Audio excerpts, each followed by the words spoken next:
کیا فرماتے ہیں علماء دین و مفتیان شرع متین اس مسئلے کے بارے میں کہ جن نمازوں کے بعد سنتیں ہیں جیسے ظہر، جمعہ، مغرب و عشاء، ان میں فرضوں کے بعد اور سنتوں کے درمیان ایک دوسرے سے سلام کرنا کیسا ہے؟ بسم اللہ الرحمن الرحیم۔ الجواب بعون الملک الوہاب، اللہم ہدایت الحق والصواب۔ جن نمازوں کے بعد سنتیں ہیں ان میں فرضوں کے بعد اور سنتوں سے پہلے ایک دوسرے کو سلام کرنا مکروہ تنزیہی ہے، یعنی گناہ نہیں لیکن ناپسندیدہ عمل ہے، جس سے سنتوں کے ثواب میں کمی آ جاتی ہے، اس لیے کہ ان نمازوں میں سرکار دو عالم صلی اللہ علیہ وآلہ وسلم فرائض کے بعد مختصر دعا پڑھتے اور اس کے فوراً بعد کاشانہ اقدس میں تشریف لے جا کر سنتیں ادا فرماتے تھے۔ اسی بنا پر فقہائے عظام نے فرائض و سنن کے درمیان مختصر دعا اور سنتیں گھر آ کر پڑھنے کی صورت میں گھر آنے کی مقدار فاصلے کے علاوہ ہر منافی نماز عمل کو مکروہ ناپسندیدہ فرمایا، اور چونکہ سلام کرنا بھی منافی نماز عمل ہے لہٰذا یہ بھی مذکورہ کراہت کے تحت داخل ہے۔ دلائل ملاحظہ کیجیے۔ سرکار دو عالم صلی اللہ علیہ وآلہ وسلم کا معمول مبارک بیان کرتے ہوئے حضرت عائشہ صدیقہ رضی اللہ تعالی عنہا ارشاد فرماتی ہیں کہ سرکار دو عالم صلی اللہ علیہ وآلہ وسلم جب فرائض سے سلام پھیرتے تو فقط اللہم انت السلام ومنک السلام تبارکت ذی الجلال والاکرام پڑھنے کی مقدار تشریف رکھا کرتے تھے۔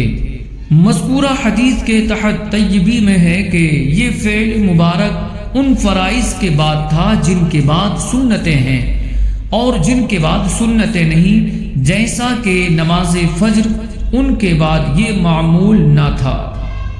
مفاتیح شرح المصابیح میں ہے کہ جس فرض کے بعد سنتیں ہیں جیسے ظہر، مغرب اور عشاء، ان سے سلام پھیرنے کے بعد صرف اتنی دیر تشریف رکھتے تھے۔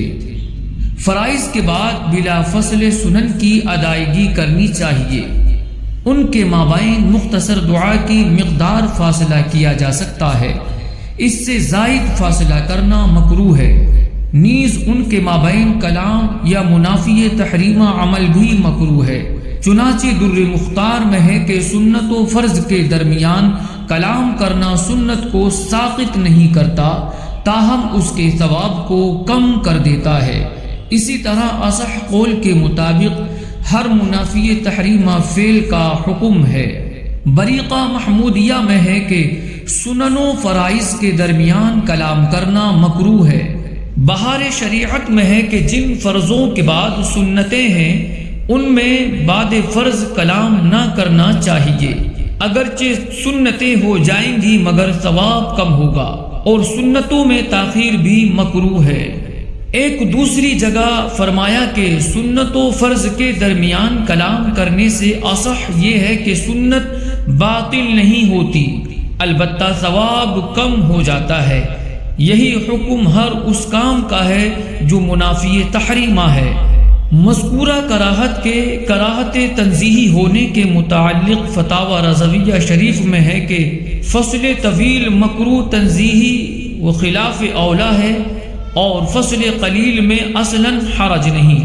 در مختار فصل صفت صلاح میں ہے کہ سنتوں میں اللہم انت السلام یہ پوری دعا کی مقدار سے زائد فاصلہ کرنا مکروہ ہے۔ حلوانی نے کہا کہ اوراد و وظائف کی وجہ سے فاصلہ کرنے میں کوئی حرج نہیں، اور حلبی نے فرمایا کہ اگر یہاں کراہت سے کراہت تنزیہی ہو تو اختلاف ہی ختم ہو جائے گا۔ میں کہتا ہوں میرے حافظے کے مطابق حلوانی نے اسے اوراد قلیلہ پر محمول کیا ہے۔ اگر سنتیں گھر میں ادا کرنی ہوں تو گھر آنے کی مقدار فاصلہ مکروہ نہیں۔ شامی میں ہے کہ مذکورہ گفتگو اس صورت میں ہے جبکہ سنتیں فرض کی جگہ ادا کی جائیں، کیونکہ کلمات مشائخ اس بات پر متفق ہے کہ سنن حتیٰ کہ سنت مغرب بھی گھر میں پڑھنا افضل ہے، یعنی گھر کی مسافت کا فاصلہ مکروہ نہیں۔ واللہ اعلم تبارک و تعالی ورسولہ اعلم صلی اللہ علیہ وسلم۔